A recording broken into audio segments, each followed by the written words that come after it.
cambiamos de tema, pero no el tono, porque así están las cosas con el tema del coronavirus, la ansiedad que genera una enfermedad que no sabemos si nos vamos a contagiar o no y cuál va a ser el desenlace. En Italia se están muriendo por miles, en España también. Y el protocolo en Italia, donde diariamente se mueren 800, 900, 1000 personas al día, el protocolo es la persona se muere sola. Nadie puede ir a despedir a esa persona que murió sola en una UCI de un hospital italiano. Aquí el protocolo todavía permite que por lo menos 2 personas puedan despedir a ese familiar que murió de lejos. No lo pueden tocar, no lo pueden besar, no lo pueden abrazar. Y se va luego al crematorio, porque eso dicta la norma de la Organización Mundial de la Salud. Y ese es el drama que está viviendo una familia, la familia del tercer paciente diagnosticado con coronavirus que en exclusiva accedió a conversar con Richard Apolo. Y esto es bien doloroso, es bien dramático, porque esta familia ni siquiera ha podido terminar de procesar el duelo de perder a este familiar y ya están con el arma al vilo, porque tienen a otro pariente en una UCI del Hospital Cayetano Heredia. Así es vivir y morir en tiempos de coronavirus. Richard Apolo tiene la nota. El hombre que sigue mis pasos a 1 metro de distancia, como corresponde en tiempos de coronavirus, es Dan Guamaní Velázquez. Tiene 37 años y cada día acude al Hospital Cayetano Heredia buscando saber sobre el estado de salud de su madre, Elia Velázquez, de 55 años. Quien desde inicios de esta semana está internada aquí, un hospital al cual acudimos la tarde del último viernes en busca de Dan, a quien conocimos horas antes, cuando nos envió este video grabado en la puerta de UCI, destinada para los pacientes con COVID-19. Mi madre ingresó el día miércoles y hasta el día de hoy no me dicen nada de cómo está ni de sus resultados para saber si tiene el coronavirus o no. La preocupación de Dan por un posible contagio, que decía el viernes, podría haber sufrido su madre, no era gratuito. Su progenitora no es cualquier paciente. La mujer es nada menos que la hermana de Roberto Velázquez Murga, a quien la noche del 16 de marzo lo trasladaron desde su casa, encapsulado e internado finalmente en el Hospital 2 de Mayo. 3 días después, Roberto fallecería, convirtiéndose para la estadística del Ministerio de Salud como la tercera víctima a consecuencia del temible COVID-19, llamado también coronavirus. ¿Cuál es tu miedo? Que mi mamá ya no resista, ¿no? Y ya no esté con nosotros. Por eso pido, ¿no? Que me den una respuesta, algo para ver cómo está. Porque después de lo que ha pasado con mi tío, imagínate cómo está mi familia. Sin embargo, la historia que atraviesa actualmente la familia de Dan parece tener su inicio el 9 de marzo. Chao.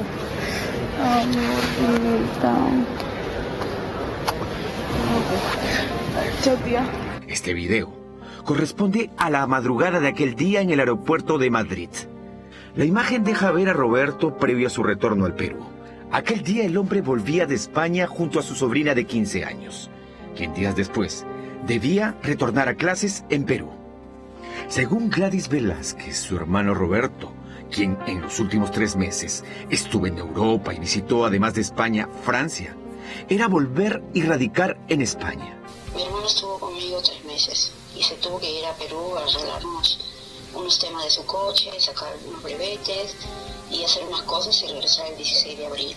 Mi hermano se fue bien, mi hermano no se fue enfermo de nada. Yo tengo videos ahí cuando mi hermano se va. Hicimos una grabación y se lo he mandado y se lo mandaré a ustedes. ¿Ya? Mi hermano se va bien, en un momento mi hermano se va enfermo. ¿No tenía ningún síntoma? El día 9, no tenía ningún síntoma, mi hermano.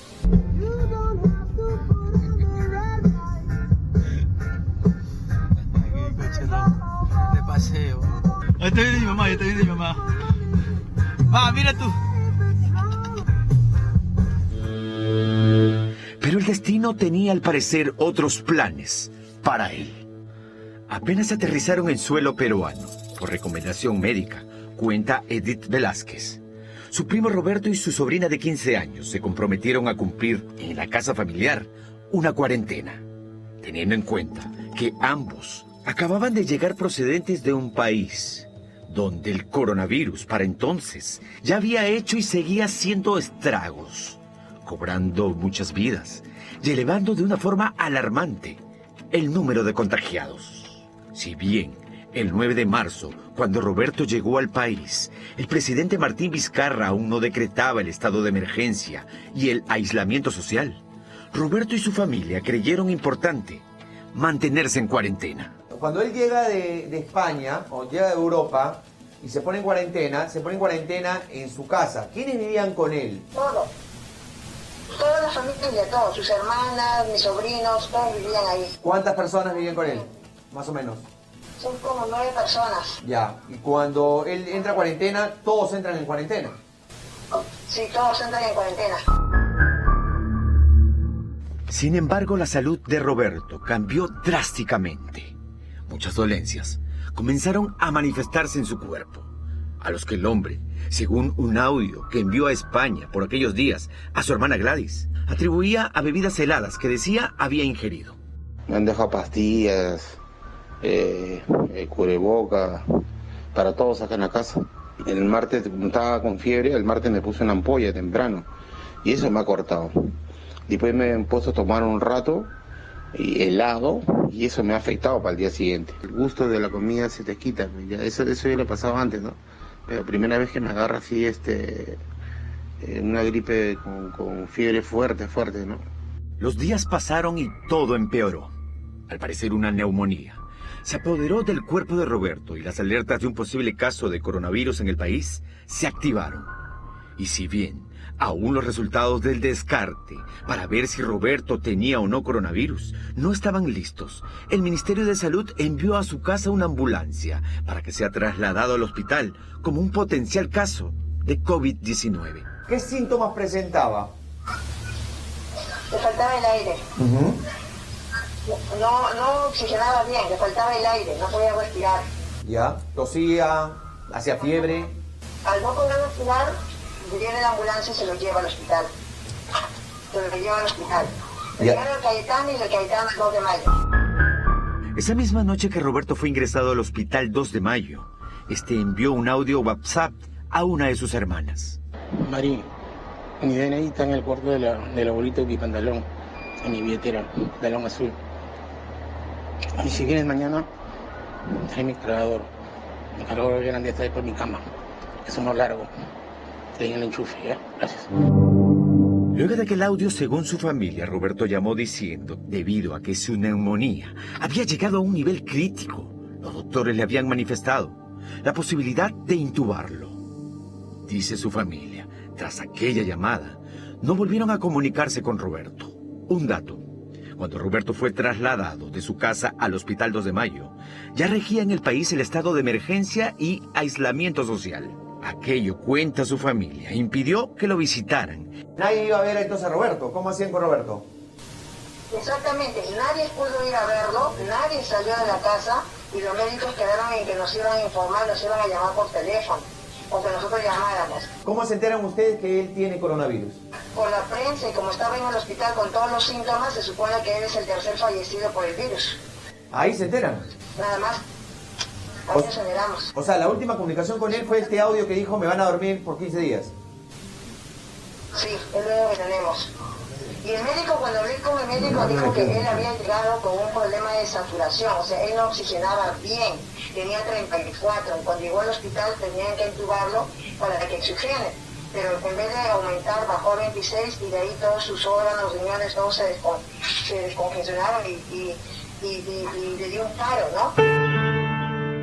Tras su muerte, Roberto se convirtió oficialmente en el país en la tercera víctima a consecuencia del COVID-19, o conocido comúnmente como coronavirus. Además del dolor familiar que ocasionó su fallecimiento, el temor se apoderó de los 9 miembros familiares con quienes éste vivía, pues la posibilidad de haberse contagiado rondaba sus cabezas. Inmediatamente el Ministerio de Salud los evaluó, arrojando positivo para 2 de los 9. Uno de ellos, la niña de 15 años con la cual Roberto Velázquez regresó de España el 9 de marzo. Lo curioso fue que fueron 2 hermanas de Roberto quienes arrojaron negativo para coronavirus, las que presentaron síntomas. Tanto que la salud de una de ellas se agravó al punto de ser internada a mitad de semana en el hospital Cayetano Heredia. Ella está ahorita en UCI de COVID. Ah, ahorita está ahí. Ella está ahorita ahí. Pero ¿su resultado no le había salido negativo, señora? Sí, justamente de ella los resultados salieron negativos. Ha salido negativo sus resultados. ¿Cómo? Por eso que nos alarmó esta situación de los resultados. Su hijo, que es Dan, mi sobrino, que está en el hospital desde ayer de las 5 de la mañana y nadie le da ninguna información, a ese chico también le hicieron el hisopado porque vive en esa casa. A él también le salió negativo. Ajá. Pero anoche conversando con él está que tose. Y yo, ¿quién nos asegura de que esté positivo o negativo? De repente él está contagiando, está, no sé. El sobrino del que habla es Dan Guamaní Velázquez, hijo de Elia Velázquez. Dan, de 37 años, no se ha movido del Hospital Cayetano Heredia desde que su madre fue internada de emergencia. El deterioro de su salud obligó a ser llevada a la unidad de cuidados intensivos, UCI, donde se encuentran los pacientes por COVID-19. El viernes Dan me decía que esperaba el resultado de una segunda prueba que determine si realmente su madre padece de aquel virus. Solo me dijeron que le habíamos hecho una prueba. ¿Una nueva prueba? Y hasta ahorita no me dan respuesta. Y yo también, como por edad, estoy preocupado por mi mamá, no quiero algo respuesta, a ver que me ayuden, ¿no? ¿Cuántos años tiene tu mamá? Mi mamá tiene 55 años. Ayer sábado, los resultados del segundo examen a Eli Velázquez felizmente arrojaron nuevamente negativo.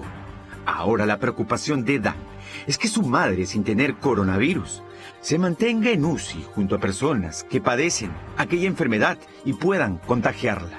Y mientras Dan espera el traslado de su madre a un hospital donde esté a buen recaudo, resulta reprochable la inconsciencia de muchos peruanos, quienes no solo se resisten a cumplir con el estado de emergencia y el toque de queda, sino para colmo, como en Piura, por cierto, una de las ciudades con mayor número de detenidos por desacato, se atrevan a golpear salvajemente a efectivos policiales, como para no creerlo.